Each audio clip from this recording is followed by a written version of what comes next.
அண்ணா, வர வர எனக்கு இந்த வீட்ல என்ன நடக்க போகுதுன்னு நினைச்சு பார்க்கவே பயமா இருக்குன்னு. உண்மைதான் மித்ரா. வெண்ணெய் திரண்டு வர நேரத்துல பானை உடையிற மாதிரி இந்த பாரதி ஆதிக்கு உனக்கும் கல்யாணம் நடக்க போற இந்த சமயத்துல உள்ள பூந்து பிரச்சனை பண்ணிக்கிட்டே இருக்கா. அதுக்கு தகுந்த மாதிரியே ஆதி குட்டி போட்ட பூனை மாதிரி பாரதி பின்னாடி சுத்திக்கிட்டே இருக்கான்.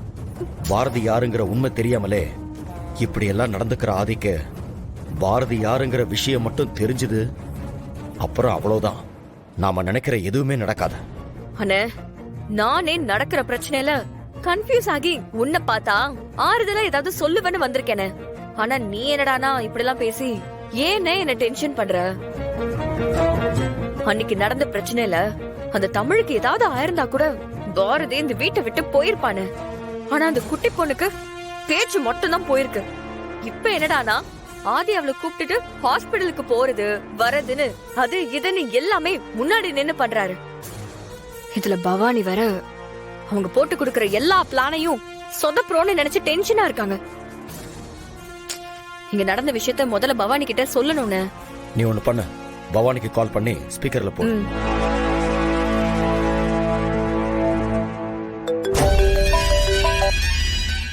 சொல்லு மித்ரா. ஓ போன்காக தான் வெயிட் பண்ணிக்கிட்டு இருந்தேன். என்னாச்சு?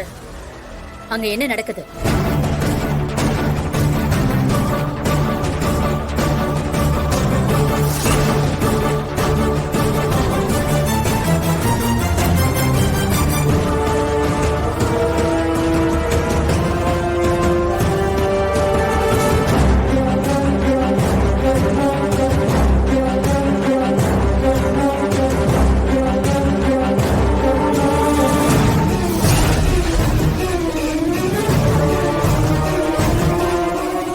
சொல்றதெல்லாம் வச்சு பார்த்தா ஆதி ஏதோ முக்கியமான முடிவு எடுக்க போறான், அப்படிதானே? ஆமா மேடம். இங்க பாரு, அது எதுவா இருந்தாலும் சரி, அத நமக்கு சாதகமா மாத்திக்கிற வழிய பாரு. நாம போட்ட திட்டத்துல எப்படியோ அந்த தமிழுக்கு பேச்சு மூச்சு இல்லாம போயிடுச்சு. அதே மாதிரி அந்த பாரதிக்கும் ஒரு நாள் நடக்கணும். அந்த சமயத்துல ஆதியும் நம்ம பக்கம் இருக்கணும். இன்னும் எனக்கு தெரிஞ்ச அந்த ஆதி உன் விஷயத்துல தெளிவா எந்த முடிவும் எடுக்கல. இந்த நிமிஷம் பாரதிக்கு நம்மள பத்தி எல்லா விஷயமும் தெரிஞ்சும் அவ பேசாம இருக்கால, அதுதான் நமக்கு சாதகமா இருக்கு. ஆனா அந்த பாரதி இப்படியே இருப்பான்னு சொல்ல முடியாது. திரும்பவும் சொல்றேன், ஆதியை நீ சீக்கிரமா கல்யாணம் பண்ணிக்கிற வழிய பாரு. அப்பதான் நாம நினைச்ச எல்லா விஷயமும் கரெக்டா நடக்கும். அந்த ஆதி நாளைக்கு என்ன முடிவெடுக்க போறான்னு பாரு. அதுக்கு தகுந்த மாதிரி மத்த விஷயங்கள்லாம் பேசி நம்ம முடிவு பண்ணலாம். சரி, ஓகே மேடம். நாளைக்கு ஆதி என்ன சொல்ல போறான்னு கேட்டுட்டு எனக்கு உடனே அப்டேட் பண்ணு. இப்ப என்ன பண்ண போற?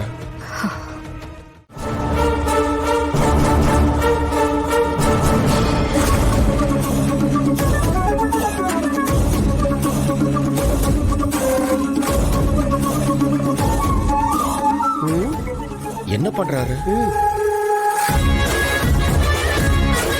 மித்ரா, ஆதி புரோகிதரை கூட்டிட்டு வந்து ஹோமம் பண்ணிட்டு இருக்காரு. எனக்கு மட்டும் என்ன தெரியும் நந்தினி? ஆதி எப்போ என்ன யோசிக்கிறாரு, என்ன பண்றாருன்னு என்கிட்ட சொல்லிட்டா பண்றாரு. காலையில முடிவை சொல்றேன்னு சொல்லிட்டு இன்னைக்கு எல்லாரையும் கிளம்பி இங்க வர சொல்லிட்டாரு. இல்ல மித்ரா, நம்ம எல்லாரையும் வர சொல்லிட்டு இப்ப பாரதிய திடீர்னு ஓமகுண்டம் முன்னாடி உட்கார வச்சு கல்யாணம் பண்ணிக்க போறேன்னு சொன்னா நீ என்ன பண்ண? ஐயோ நந்தினி, என்ன நீ? நான் ஏற்கனவே செம்ம டென்ஷன்ல இருக்கேன். நீ வேற கண்டதையும் சொல்லி எனக்கு கடுப்பேத்தாத. இல்ல, நான் தெரியாம தான் கேக்குறேன். நீ நிஜமாவே எனக்கும் ஆதிக்கும் கல்யாணம் நடக்கணும்னு நினைக்கிறியா, இல்ல பாரதி கூட ஆதி சேரணும்னு நினைக்கிறியா? ஐயோ, ஏன் மித்ரா இப்படி பேசுற? நான் ஒரு பயத்துல தான் கேட்டேன். ஏற்கனவே அவங்க 2 பேரும் புருஷன் பொண்டாட்டி. எதுவும் ஞாபகம் இல்லாமயே ஆதி பாரதி பின்னாடியே சுத்திட்டு இருக்காரு. எது கேட்டாலும் ஒழுங்கா பதிலே சொல்ல மாட்டேங்கிறாரு. அதனாலதான் ஒரு சந்தேகத்துல அப்படி கேட்டேன். அதுக்கு போய் இப்படி கோச்சுக்கிறியே. நான் தப்பா கேட்டிருந்தா சாரி. ஷோ, எனக்கு உன் மேலலாம் கோவம் இல்ல நந்தினி. ஏன் பொழப்புதான் சிரிப்பா சிரிக்குது. வா போய் எதுக்கு வர சொல்லிருக்காருன்னு கேப்போம். என்ன பாரதி, தம்பி கோயிலுக்கு வந்து ஓமகுண்டத்துல உட்காந்துருக்கு? எனக்கும் சத்தியமா ஒண்ணுமே தெரியல பாட்டி.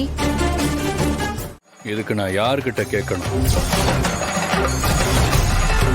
வாட் நான்சென்ஸ் மித்ரா, என்ன இதெல்லாம்? இதுக்குதான் 5 வருஷமா நீ ஆதியை லவ் பண்ணியா? சுதாகர் சார் பவானி கொடுத்த பணத்தை வாங்கிக்கிட்டு உங்க தங்கச்சியை நடிக்க அனுப்பிட்டு நீங்க பேசுற பேச்செல்லாம் ரொம்ப ஓவரா தான் இருக்கு. நீங்க பண்றது கொஞ்சம் கூட சரியில்லை. இதெல்லாம் என்ன சாதாரண விஷயம்னு நினைச்சிட்டு இருக்கீங்களா? காலத்துக்கு இந்த பொண்ண உங்க கூடவே கூட்டிக்கிட்டு திரிய போறீங்களா?